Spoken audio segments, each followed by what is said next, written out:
સાબરકાંઠા સહિત રાજસ્થાન તેમજ ગુજરાતના મોટાભાગના વિસ્તારોમાં આવનારા 2 દિવસમાં ભારે વરસાદની આગાહી કરાઈ છે. તેમજ હવામાન વિભાગે રાજસ્થાન સહિત ગુજરાતના સીમાવર્તી જિલ્લાઓમાં કરા સાથે વરસાદ થવાની સંભાવના વ્યક્ત કરી છે.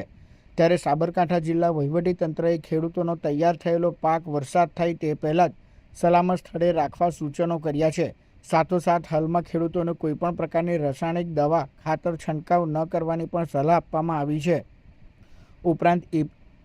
આ ઉપરાંત એપીએમસી માર્કેટ યાર્ડમાં પણ વેપારીઓ સહિત ખેડૂતોનો રાખવામાં આવેલો માલ સામાન કમોસમી વરસાદમાં ભીંજાઈ ન જાય તે માટે તકેદારી લેવા સૂચનો કરાયા છે.